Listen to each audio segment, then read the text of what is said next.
अफगानिस्तान में सत्ता हासिल करने के करीब 4 साल बाद तालिबान के विदेश मंत्री आमिर खान मुत्ताकी भारत आए हुए हैं और यह तालिबान के विदेश मंत्री की पहली भारत यात्रा है। तालिबान के विदेश मंत्री ऐसे वक्त में भारत आ रहे हैं जब चीन और पाकिस्तान लगातार अफगानिस्तान को अपने पाले में करने में लगे। अगस्त में भी चीन के विदेश मंत्री अफगानिस्तान गए थे और वहां पाकिस्तान के मंत्री को बुलाकर डील भी कर ली थी। तालिबान के मंत्री अपने भारत दौरे पर विदेश मंत्री एस जयशंकर और एनएसए अजीत डोभाल से मुलाकात करेंगे। तालिबान के मंत्री 6 दिन के भारत दौरे पर हैं। भारत ने अभी तक तालिबान को मान्यता नहीं दी है, लेकिन भारत धीरे धीरे काबुल से अपने रिश्ते मजबूत कर रहा है। भारत चाहता है कि अफगानिस्तान की धरती का इस्तेमाल भारत के खिलाफ आतंकवाद के लिए ना हो। आप देखिए कि इधर तालिबान के विदेश मंत्री भारत आए हैं, उधर पाकिस्तान में हलचल मच गई। देखिए, भारत तो रुकने के मूड में नहीं है। दुनिया भर में भारत मजबूती से रिश्ते बना रहा है, अपनी अर्थव्यवस्था को मजबूत कर रहा है, जो चाह रहा है वो कर रहा है।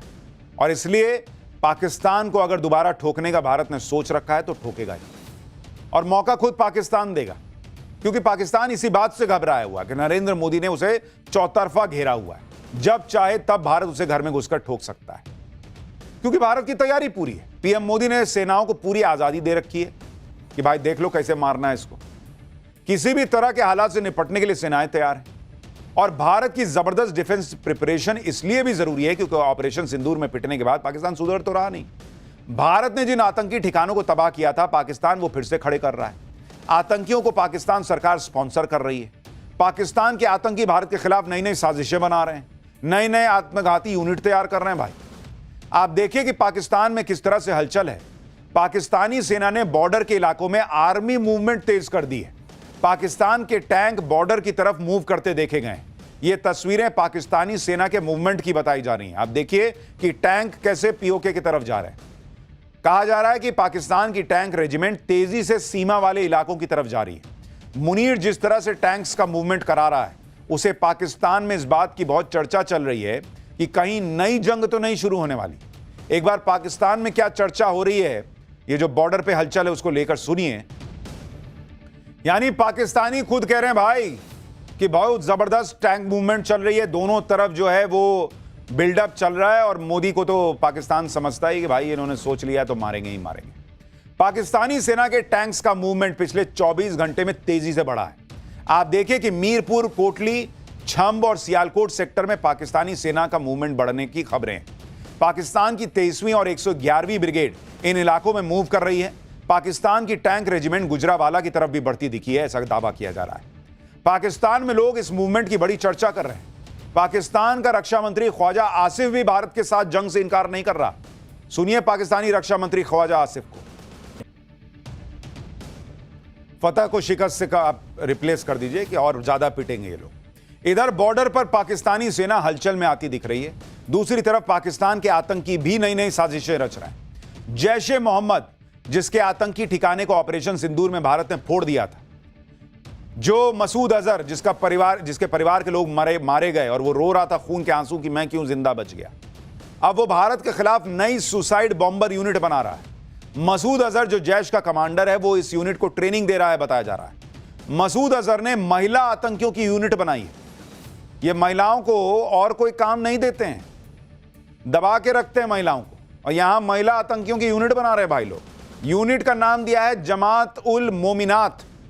आतंकियों की पत्नियों और गरीब महिलाओं की भर्ती मसूद अजहर की बहन सादिया अजहर को कमान सौंपकर कराई जा रही है।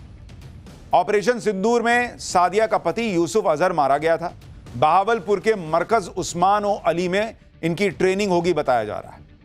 यानी अब मसूद अजहर को लग रहा है कि भाई ये जो मेल भेज रहे थे, पुरुष आतंकी भेज रहे थे, उनको तो भारतीय सैनिक जो हैं वो इधर फोड़ दे रहे हैं, इधर से छेद करते हैं, गोली उधर से निकलती है। तो अब ये सोच रहे हैं कि भाई महिलाओं को भेजो। मसूद अजहर की महिला सुसाइड बॉम्बर यूनिट में ऑपरेशन सिंदूर में मारे गए आतंकियों की पत्नियों को प्रेफरेंस दी जा रही है। उनको भर रहे होंगे दिमाग में कि पति की मौत का बदला लो, पति की मौत का बदला लो। ये नहीं बता रहे होंगे कि पति तुम्हारा आतंकी था। उनको भड़काया जा रहा है कि भारत से बदला लेना है तुमको। यानी पाकिस्तानी सेना और आतंकी मिलकर नई प्लानिंग कर रहे हैं। ऑपरेशन सिंदूर में तबाह आतंकी ठिकानों को मुनीर फिर से बनवा ही रहा है, लेकिन पाकिस्तान को अपनी ही प्लानिंग पर भरोसा नहीं है, क्योंकि पाकिस्तान को डर है कि भारत सारी प्लानिंग का पता लगा लेगा। पाकिस्तान में इन दिनों हंगामा मचा हुआ है कि भारत की एजेंसियां पाकिस्तानी नौजवानों को नौकरी का लालच दे रही हैं और बदले में पाकिस्तान की सारी इंफॉर्मेशन निकलवा ले रही हैं। मजे की बात यह है कि भारत के खिलाफ पाकिस्तान तैयारी भी कर रहा है और डर भी रहा है। दूसरी तरफ पाकिस्तान के लिए नई नई मुसीबतें खड़ी हो रही हैं। पाकिस्तान में सिविल वॉर का खतरा बढ़ता जा रहा है। पाकिस्तान में इस समय 3 ऐसे फ्रंट खुले हुए हैं जिसकी वजह से गृहयुद्ध हो सकता है। तहरीके तालिबान पाकिस्तान बेहद एक्टिव हो गया है। पाकिस्तानी सेना पर टीटीपी लगातार हमले कर रहा है। दूसरी तरफ गाजा पीस प्लान पर पाकिस्तान गिर गया है। तहरीके लब्बैक ने गाजा पीस प्लान का विरोध किया। तहरीके लब्बैक ने लाहौर में भयंकर हंगामा किया। तीसरी तरफ पीओके में आजादी की मांग भड़कती जा रही है। पीओके में पाक सेना के खिलाफ मोर्चा लगातार खुला हुआ है। यानी शहबाज और मुनीर के चारों तरफ मुश्किल ही मुश्किल है। और ऐसे हालात में पाकिस्तान पहले अपना घर संभाल ले, यही बड़ी बात होगी। भारत के खिलाफ तैयारियां तो धरी रह जाएंगी। पाकिस्तान के लिए सबसे नई मुसीबत कट्टरपंथी पार्टी तहरीके लब्बैक पाकिस्तान है, जिसने गाजा पीस प्लान के विरोध में लाहौर में जमकर हंगामा कर दिया। गाजा पीस प्लान के विरोध में तहरीके लब्बैक पाकिस्तान ने शुक्रवार को अमेरिकी कॉन्सुलेट का घेराव करने का ऐलान किया था। तहरीके लब्बैक पाकिस्तान यानी टीएलपी के हजारों कार्यकर्ता लाहौर पहुंच गए। प्रोटेस्ट को रोकने के लिए बड़ी संख्या में पुलिस के जवान मौजूद थे। पुलिस ने टीएलपी के कार्यकर्ताओं को रोकने की कोशिश की कि अरे भाई, अमेरिका का कॉन्सुलेट है, ट्रंप बहुत मारेगा हमको। तो वहां ये लोग मारने लगे, उनको पथराव शुरू कर दिया। तहरीके लब्बैक के कार्यकर्ताओं ने पुलिस पर जमकर पथराव किया। उन्होंने कहा कि अमेरिका बाद में मारेगा, पहले हमसे मार खाओ। इसके बाद लाहौर की पुलिस ने प्रदर्शनकारियों को बुरी तरह से पीटना शुरू कर दिया। उन्होंने कहा हम क्यों नहीं मारेंगे, हम भी मारेंगे। सुनिए वहां क्या। यानी पाकिस्तान अंदर ही अंदर खुद घिरा हुआ है। ये क्या भारत से जंग लड़ेगा? खैर, अगर लड़ेगा तो अच्छा है, खुद ही पीटेगा। इस बीच एक और बड़ी खबर भी आ गई है।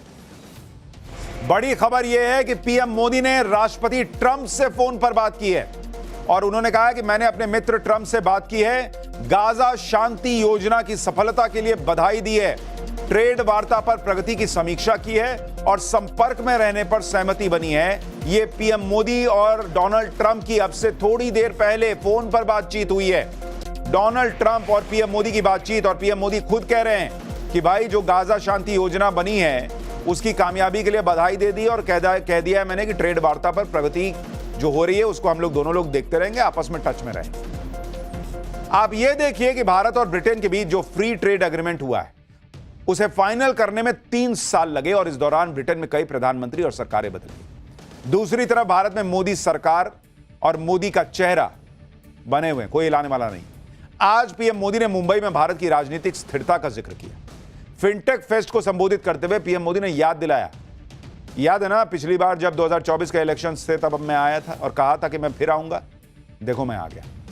सुनिए पीएम मोदी ने क्या कहा फिनटेक फेस्ट में, तालियां गूंजने लगी। तो मैं जब इसके पहले इस कार्यक्रम में आया था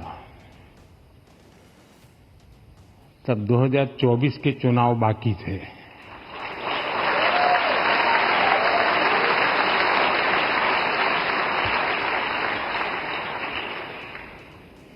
लेकिन उस दिन मैंने कहा था कि मैं अगले कार्यक्रम में आऊंगा।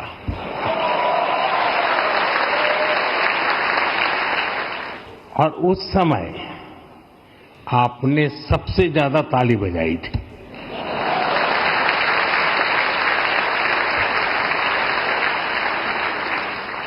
और उस समय जो राजनीति शास्त्र के जानकार लोग यहां बैठे थे उन्होंने मान लिया था कि मोदी आ रहा है। यह बात याद दिलाकर नरेंद्र मोदी ने यह विश्वास जगाया कि अगर वो कहते हैं तो वो होता है, और अगर वो कह रहे हैं कि भारत तीसरी सबसे बड़ी अर्थव्यवस्था बनेगा, भारत विकसित राष्ट्र बनेगा, तो वो होगा। भारत और ब्रिटेन के बीच डिफेंस साझेदारी को बढ़ाने पर भी बातचीत हुई। पीएम मोदी और कीर स्टारमर की बातचीत में यह तय हुआ कि भारतीय एयरफोर्स में जो फ्लाइंग इंस्ट्रक्टर्स हैं वो ब्रिटेन की रॉयल एयरफोर्स में ट्रेनर की तरह काम करेंगे, यानी भारत के फ्लाइंग इंस्ट्रक्टर्स ब्रिटेन की एयरफोर्स को ट्रेनिंग देंगे। इसके अलावा भारत और ब्रिटेन के बीच मिसाइल की डील हुई। इस डील के तहत ब्रिटेन भारत को हल्की मल्टी रोल मार्टलेट्स मिसाइल देगा। यह मिसाइल ग्राउंड से भी दागी जा सकती है और इसे एयर टू एयर भी फायर किया जा सकता है। इस मिसाइल के लिए ब्रिटेन और भारत के बीच 3,384 करोड़ रुपए की डील हुई। इसके अलावा ब्रिटेन भारत के नेवी शिप्स को इलेक्ट्रिक इंजन भी देगा, इस पर भी समझौता हुआ है। साथ ही ब्रिटिश पीएम कीर स्टारमर ने संयुक्त राष्ट्र सुरक्षा परिषद में भारत की स्थायी सदस्यता को समर्थन देने का ऐलान कर दिया। ब्रिटेन के साथ साथ भारत ऑस्ट्रेलिया के साथ भी अपनी रक्षा साझेदारी बढ़ा रहा है। इस वक्त रक्षा मंत्री राजनाथ सिंह ऑस्ट्रेलिया गए हुए हैं। रक्षा मंत्री राजनाथ सिंह ने ऑस्ट्रेलिया के साथ कैसे डिफेंस साझेदारी को मजबूत किया वो बताऊं, उससे पहले ऑस्ट्रेलिया में राजनाथ सिंह के स्वागत की तस्वीरें देखिए जो बड़ी वायरल हो रही। रक्षा मंत्री राजनाथ सिंह जब ऑस्ट्रेलियाई संसद में पहुंचे तो वहां उनका अनोखे अंदाज में स्वागत हुआ। एक पारंपरिक welcome to country smoke ceremony का आयोजन किया गया। Welcome to country smoke ceremony खास समारोह है जिसके जरिए राजनाथ सिंह का सम्मान हुआ। स्मोक सेरेमनी आदिवासी रीति रिवाजों में गहराई से जुड़ा हुआ है। यह सम्मान का एक शक्तिशाली प्रतीक है। जरा तस्वीरें देखिए कैसे वो स्मोक सेरेमनी हो रही है।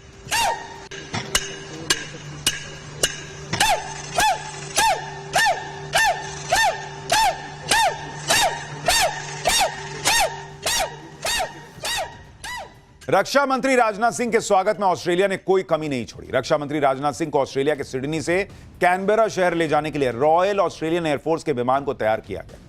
ऑस्ट्रेलिया एयरफोर्स के multi role tanker transport aircraft में राजनाथ सिंह ने ट्रैवल किया।